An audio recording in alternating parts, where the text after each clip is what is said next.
നമസ്കാരം, ഏവർക്കും pre market റിപ്പോർട്ട്സുകളിലേക്ക് സ്വാഗതം. ഇന്ന് ജൂൺ 17. അങ്ങനെ നമ്മൾ ഇന്ന് മുതൽ ജൂൺ മാസത്തിലെ 4ാമത്തെ ആഴ്ചയിലെ നിഫ്റ്റിയിലെ വീക്ക്ലി കോൺട്രാക്ട്സിലേക്ക് എൻ്റർ ആവുകയാണ്. ഏകദേശം ഇന്നത്തോടുകൂടി അടുത്ത ആഴ്ചയിലേക്കുള്ള നിഫ്റ്റിയുടെ കോൺട്രാക്ട്സിൽ ഏകദേശം ഓപ്പൺ ഇൻട്രസ്റ്റുകളൊക്കെ ക്രിയേറ്റ് ചെയ്യപ്പെടുകയും ചെയ്യും. വെസ്റ്റ് ഏഷ്യയുമായി ബന്ധപ്പെട്ടുകൊണ്ട് പോസിറ്റീവായിട്ടോ നെഗറ്റീവായിട്ടോ കാര്യമായ പുതിയ ഡെവലപ്മെന്റ്സുകളൊന്നും തന്നെ വന്നിട്ടില്ല. കാര്യങ്ങളൊക്കെ സ്റ്റാൻഡ് സ്റ്റിലായിട്ട് തന്നെ അങ്ങനെ തുടരുന്നുമുണ്ട്. കഴിഞ്ഞ ദിവസം US നൽകിയ എണ്ണ ഉപരോധത്തിന്റെ മുകളിലുള്ള ഇളവിന്റെ ഫലമായിട്ട് 3.8 ദശലക്ഷം ബാരൽ ക്രൂഡ് ഓയിലുമായിട്ട് ഇറാനിൽ നിന്നും 2 സൂപ്പർ ടാങ്കറുകൾ US ഉപരോധിച്ചിരുന്ന മേഖലയെ മറികടന്നുകൊണ്ട് പോയതിനെ തുടർന്ന് ഇറാൻ എണ്ണ കയറ്റുമതി വീണ്ടും പുനരാരംഭിച്ചിട്ടുണ്ട്. മാത്രമല്ല, ഇറാന്റെ ഭാഗത്ത് നിന്നും ഔദ്യോഗികമായി തന്നെ USുമായിട്ടുള്ള ഫൈനൽ ഡീലിനെ കുറിച്ചുള്ള ചർച്ചകൾ ഈ ആഴ്ച തന്നെ ആരംഭിക്കുമെന്നുള്ള പ്രസ്താവന വരികയും ചെയ്തു.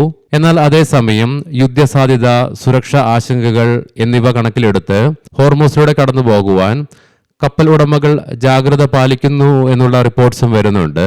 ഇനി ഇന്നത്തെ നമ്മുടെ മാർക്കറ്റിലേക്ക് സ്പെസിഫിക് ആയിട്ട് വന്നു കഴിയുമ്പോൾ അനലിസ്റ്റുകളുടെയും എക്സ്പേർട്ടുകളുടെയൊക്കെ അഭിപ്രായങ്ങൾ പോലെ ഇന്നലത്തെ പോലെ തന്നെ ഇന്നും നിഫ്റ്റിക്ക് 24,000 എന്ന സൈക്കോളജിക്കൽ ലെവൽ അതിശക്തമായി മറികടക്കേണ്ടതായിട്ടുണ്ട്. മാത്രമല്ല 24,100 എന്ന ലെവലിന് മുകളിലായിട്ട് നിലനിൽക്കുവാൻ സാധിച്ചെങ്കിൽ മാത്രമേ തുടർന്ന് 24,500 എന്ന ലെവലിലേക്കുള്ള നിഫ്റ്റിയുടെ മുന്നോട്ടുള്ളൊരു പ്രയാണം സാധ്യമാവുകയുമുള്ളൂ. എന്നാൽ അതേസമയം 23,800 എന്ന ലെവൽ നിഫ്റ്റിയെ സംബന്ധിച്ചിടത്തോളം ഇമ്മീഡിയറ്റ് സപ്പോർട്ട് ആണെങ്കിലും 23,650 എന്ന ലെവൽ കീ സപ്പോർട്ട് ഏരിയ കൂടി തന്നെയാണ്. എങ്കിലും 23,500 എന്ന ലെവൽ സൈക്കോളജിക്കലും ആയതിനാൽ തന്നെ 23,500 എന്ന ലെവൽ നിഫ്റ്റി ഡൗൺ സൈഡിലേക്ക് ബ്രേക്ക് ചെയ്തെങ്കിൽ മാത്രമേ തുടർന്ന് സെല്ലിംഗ് പ്രഷർ വർദ്ധിക്കാനുള്ള സാധ്യതകളുമുള്ളൂ. പ്രത്യേകം ശ്രദ്ധിക്കുക, ഇത് ട്രേഡ് റെക്കമെൻഡേഷൻ അല്ല, അനലിസ്റ്റുകളുടെയും എക്സ്പേർട്ടുകളുടെയൊക്കെ അഭിപ്രായങ്ങൾ മാത്രമാണ്. എഡ്യൂക്കേഷൻ പേർപ്പസിനു വേണ്ടിയിട്ടാണ് ഈ ലെവലുകൾ വിശദീകരിക്കുകയും ചെയ്തത്. ഇന്ന് ഇന്ത്യയിൽ നിന്നും പ്രധാനപ്പെട്ട മാക്രോ ഇക്കണോമിക് ഡാറ്റകളുടെ റിലീസ് ഒന്നും തന്നെയില്ല.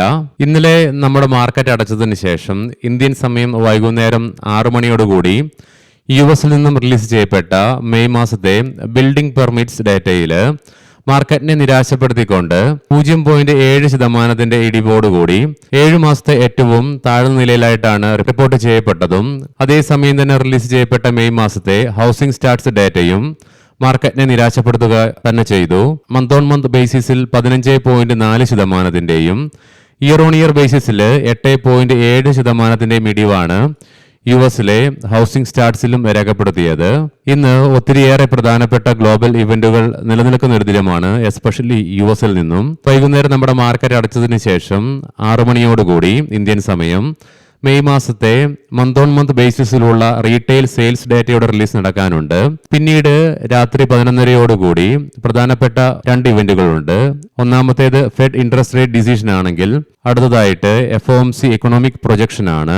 പിന്നീട് 12 മണിയോടുകൂടി ഫെഡ് കോൺഫറൻസും നടക്കാനിരിക്കുന്നു. അതുകൊണ്ട് തന്നെ ഇന്ന് ഓവർനൈറ്റ് പൊസിഷൻസ് ഒക്കെ ഹോൾഡ് ചെയ്യുന്ന ട്രേഡേഴ്സ് വളരെ കെയർഫുൾ ആകേണ്ടതായിട്ടുമുണ്ട്. മാർക്കറ്റും നിക്ഷേപകരും വെച്ചു പുലർത്തുന്ന പ്രതീക്ഷ ഫെഡ് ഇൻട്രസ്റ്റ് റേറ്റ് ന്യൂട്രലായിട്ട് നിലനിർത്തുമെന്നുള്ളതാണ്. എന്നാൽ വിപരീതമായിട്ട് എന്തെങ്കിലും സംഭവിക്കുകയാണെങ്കിൽ ശക്തമായ ഒരു ഗ്യാപ്പ് അപ്പിനോ ഗ്യാപ്പ് ഡൗണിനുള്ള സാധ്യതകളും നിലനിൽക്കുന്നുണ്ട്. മാത്രമല്ല, പുതിയ ഫെഡ് ചെയർമാന്റെ മോണിറ്ററി പോളിസിയുമാണ് ഇന്ന് US-ൽ നടക്കാൻ വേണ്ടി പോകുന്നത്. ഇറാൻ US ഡീലിനെ കുറിച്ചുള്ള ശുഭാപ്തി വിശ്വാസം തുടർന്നതിന്റെ ഫലമായിട്ട് എണ്ണയുടെ വിലയിൽ തുടർന്ന ഗണ്യമായ ഇടിവും ഇതിന്റെയൊക്കെ ഫലമായിട്ട് ബ്രോഡ് ബേസ്ഡ് ആയിട്ട് IT, reality, FMCG, oil and gas തുടങ്ങിയ മേഖലകളിൽ ശക്തമായ ബൈയിങ് ഇൻട്രസ്റ്റ് പ്രകടമായതിന്റെ ഫലമായിട്ട് ഈ മേഖലകൾക്ക് ശക്തമായ റാലിയും ഇന്നലെ കൈവരിക്കുവാൻ സാധിച്ചു. തൽഫലമായി തുടർച്ചയായി 3ാമത്തെ ട്രേഡിംഗ് സെഷനിലും ഇന്ത്യൻ മാർക്കറ്റിന് നേട്ടം നിലനിർത്തുവാനുമായി. എങ്കിലും വിദേശ ധനകാര്യ സ്ഥാപനങ്ങൾ ഇന്നലെ ഇന്ത്യൻ ക്യാഷ് മാർക്കറ്റിൽ വീണ്ടും 749.18 കോടി രൂപയ്ക്ക് സെല്ലിംഗ് നടത്തിയപ്പോൾ ആഭ്യന്തര ധനകാര്യ സ്ഥാപനങ്ങൾ ആകെ 6 ലക്ഷം രൂപയ്ക്ക് മാത്രമേ ബൈയിങ് നടത്തുകയും ചെയ്തുള്ളൂ. ADR സ്റ്റോക്സുകൾ പരിശോധിക്കാം. ആക്സിസ് ബാങ്ക് ADRന് 0.5%, ഡോക്ടർ റെഡ്ഡീസിന് 0.5%-അടുത്തും നഷ്ടത്തോടുകൂടി ട്രേഡിംഗ് അവസാനിപ്പിക്കേണ്ടി വന്നപ്പോൾ HDFC ബാങ്ക് ADRന് 2%-ലേറെയും ICICI ബാങ്ക് ADRന് 1%-ലേറെയും ഇൻഫോസിസ് വിപ്രോ ADRകൾക്ക് 3% നേട്ടം കൈവരിക്കുവാനുമായി. ഇനി നമുക്ക് ഗ്ലോബൽ മാർക്കറ്റുകൾ പരിശോധിക്കാം. ഇറാൻ US പീസ് ഡീൽ നിലവിൽ വന്നതിന് ശേഷം ഏതാനും ട്രേഡിംഗ് സെഷനുകളിലെ ശക്തമായ നേട്ടങ്ങൾക്ക് ശേഷം ഇന്ന് ഫെഡ് മോണിറ്ററി പോളിസി വരാനിരിക്കെ US മാർക്കറ്റിൽ S&P 500-ന് 0.5%, നാസ്ഡാക്കിന് 1%-ലേറെയും നഷ്ടത്തോടുകൂടി ഇന്നലെ ട്രേഡിംഗ് അവസാനിപ്പിക്കേണ്ടതായിട്ടും വന്നു. മാത്രമല്ല US മാർക്കറ്റിൽ ഇന്നലെ സ്പേസ് എക്സിന്റെ സ്റ്റോക്കിൽ 9.5% ഉയർച്ചയും അനുഭവപ്പെട്ടു. ഇതിനെ തുടർന്ന് ആമസോണിന്റെ മാർക്കറ്റ് ക്യാപിറ്റലൈസേഷനെ സ്പേസ് എക്സിന് മറികടന്നുകൊണ്ട് US-ലെ മികച്ച 5 കമ്പനികളിൽ ഒരു കമ്പനിയായിട്ട് മാറുവാനുമായി. അതേസമയം യൂറോപ്യൻ മാർക്കറ്റ്സിൽ UK മാർക്കറ്റിന് 0.5%-ലേറെയും ഫ്രാൻസ് മാർക്കറ്റിന് 0.25%-ന്റെയും നേട്ടത്തോടുകൂടിയും ജർമ്മൻ മാർക്കറ്റിന് ഫ്ലാറ്റ് ആയിട്ടാണെങ്കിലും പോസിറ്റീവ് സെന്റിമെന്റ്സോടുകൂടി ട്രേഡിംഗ് അവസാനിപ്പിക്കുവാനും സാധിച്ചു. നിലവിലെ ഗിഫ്റ്റ് നിഫ്റ്റിയുടെ ഇൻഡിക്കേഷൻ പ്രകാരം ഫ്ലാറ്റ് ആയിട്ടുള്ള ഒരു ഓപ്പണിംഗ് ആണ് ഇന്ന് നമ്മുടെ മാർക്കറ്റിൽ എക്സ്പെക്ട് ചെയ്യുവാനായിട്ടും സാധിക്കുക. ഏഷ്യൻ മാർക്കറ്റ്സിൽ ജപ്പാൻ മാർക്കറ്റ് 0.34%-ന്റെ നേട്ടത്തോടുകൂടിയും അതേസമയം കൊറിയൻ മാർക്കറ്റ് 1%-ലേറെ നഷ്ടത്തോടു കൂടിയിട്ടുമാണ് വ്യാപാരം ആരംഭിച്ചിട്ടുള്ളത്. കൊമോഡിറ്റിയിലേക്ക് വരുമ്പോൾ ഇന്നലെ നമ്മുടെ മാർക്കറ്റ് അടച്ചതിന് ശേഷം വീണ്ടും എണ്ണയുടെ വിലയിൽ ഇടിവ് രേഖപ്പെടുത്തിയെങ്കിലും ഇന്ന് രാവിലെ വീണ്ടും വ്യാപാരം പുനരാരംഭിച്ചപ്പോൾ ബ്രന്റ് ക്രൂഡിന്റെയും ക്രൂഡ് ഓയിലിന്റെ വിലയിൽ 0.25%-നടുത്ത് അഥവാ $1 മുകളിൽ ഉയർച്ചയാണ് അനുഭവപ്പെടുന്നത്. ബ്രന്റ് ക്രൂഡിന്റെ വില $79.48 ക്രൂഡ് ഓയിലിന്റെ വില $76.59 per ബാരൽ എന്ന നിലയിലുമായിട്ടാണ് ട്രേഡിംഗ് നടന്നുകൊണ്ടിരിക്കുന്നതും. ഗോൾഡിന്റെ വില ഫ്ലാറ്റ് ആയിട്ട് പോസിറ്റീവ് സെന്റിമെന്റ്സോടുകൂടി $4,336.92 per ഔൺസ് എന്ന നിലയിലായിട്ടാണ് ട്രേഡിംഗ് നടന്നുകൊണ്ടിരിക്കുന്നതും. ഇനി നമുക്ക് നിഫ്റ്റിയുടെ ടെക്നിക്കൽസുകൾ പരിശോധിക്കാം. ഇന്നത്തോടുകൂടി ഏകദേശം മുൻപ് കണ്ട പോലെ തന്നെ വരുന്ന ആഴ്ചയിലേക്കുള്ള നിഫ്റ്റിയുടെ വീക്കിലി കോൺട്രാക്ട്സിൽ ഓപ്പൺ ഇൻട്രസ്റ്റുകളൊക്കെ ക്രിയേറ്റ് ചെയ്യപ്പെടും. എങ്കിലും നിലവിലെ ഡേറ്റകൾ പ്രകാരം PCR 1.03 എന്ന നിലയിലും മാക്സ് പെയിൻ 23,900 എന്ന ലെവലിലുമായിട്ടാണ് നിലകൊള്ളുന്നതും. തുടർച്ചയായി ഇന്നലെ മൂന്നാമത്തെ ട്രേഡിംഗ് സെഷനിലും നിഫ്റ്റിക്ക് നേട്ടം തുടരുവാനായതിന്റെ ഫലമായിട്ട് ഷോർട്ട് മിഡ് ഡേ മൂവിംഗ് ആവറേജുകളുടെ മുകളിലായിട്ട് നിഫ്റ്റിക്ക് വ്യാപാരം അവസാനിപ്പിച്ച് തുടരുവാനുമായി. മാത്രമല്ല നിഫ്റ്റിയുടെ ഷോർട്ട് ടൈം മൂവിംഗ് ആവറേജായ 10-day EMA 20-day EMA-നെ മറികടന്നുകൊണ്ട് മുകളിലേക്ക് എത്തിച്ചേർന്നപ്പോൾ RSI-ലും ഉയർച്ച രേഖപ്പെടുത്തിക്കൊണ്ട് 59.02 എന്ന ലെവലിലേക്കും എത്തിച്ചേർന്നു. വീക്കിലി ഓപ്ഷൻസ് ഡാറ്റ പ്രകാരം 24,000 എന്ന സ്ട്രൈക്കിലാണ് കോൾ സൈഡിലേക്ക് ഏറ്റവും കൂടുതൽ ഓപ്പൺ ഇൻട്രസ്റ്റ് കാണുവാനായിട്ട് സാധിക്കുക. അതേ സ്ട്രൈക്കിൽ തന്നെയാണ് ഏറ്റവും കൂടുതൽ കോൾ റൈറ്റിംഗും നിലവിൽ കാണുക. അതേസമയം പുട്ട് സൈഡിലേക്കും 24,000 എന്ന സ്ട്രൈക്കിൽ തന്നെയാണ് ഏറ്റവും കൂടുതൽ ഓപ്പൺ ഇൻട്രസ്റ്റ് കാണുവാനായിട്ട് സാധിക്കുന്നത്. അതേ സ്ട്രൈക്കിൽ തന്നെയാണ് ഏറ്റവും കൂടുതൽ പുട്ട് റൈറ്റിംഗും നിലവിൽ കാണുക. ഇന്ന് തീർച്ചയായിട്ടും ഒരുപക്ഷെ നിഫ്റ്റിയുടെ ഓപ്പൺ ഇൻട്രസ്റ്റുകളൊക്കെ മാറി മറിയാനുള്ള സാധ്യതകളുമുണ്ട്.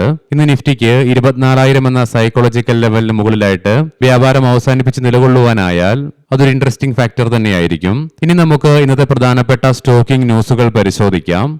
മുൻകൂട്ടി ഓർമ്മിപ്പിച്ചുകൊള്ളട്ടെ, ഇത് ഒരു ബൈ ഓർ സെൽ റെക്കമെൻഡേഷൻ അല്ല.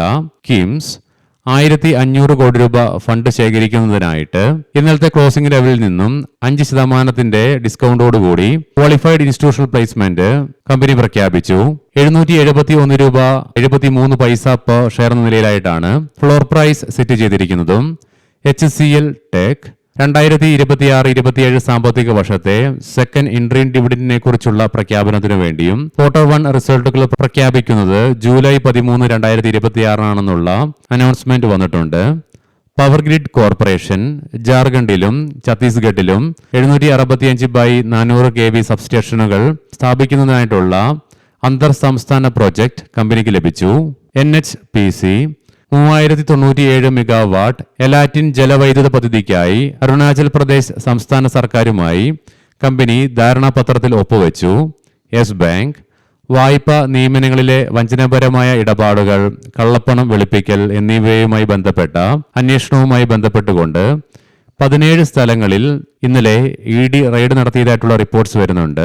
കൃഷ്ണ ഡിഫൻസ് സ്റ്റീൽ വിതരണത്തിനായി പ്രതിരോധ മന്ത്രാലയത്തിൽ നിന്ന് 45.6 കോടി രൂപയുടെ ഓർഡർ കമ്പനിക്ക് ലഭിച്ചു. റിലയൻസ് ഇൻഡസ്ട്രീസ് ഫൈനൽ ഡിവിഡന്റ് ആയിട്ട് 6 രൂപ per ഷെയർ എന്ന നിലയിൽ ഡിവിഡന്റ് ഇന്നലെ പ്രഖ്യാപിച്ചു. ജൂൺ 5, 2026, അതായത് ഡേറ്റ് കഴിഞ്ഞുപോയി. ഈ തീയതിയാണ് റെക്കോർഡ് ഡേറ്റ് ആയിട്ട് പരിഗണിക്കുന്നതും. ഏവർക്കും നല്ലൊരു ട്രേഡിംഗ് ദിനം ആശംസിക്കുന്നു. വൈകുന്നേരം പോസ്റ്റ് മാർക്കറ്റ് റിപ്പോർട്ട്സുമായി കണ്ടുമുട്ടാം. നന്ദി, നമസ്കാരം.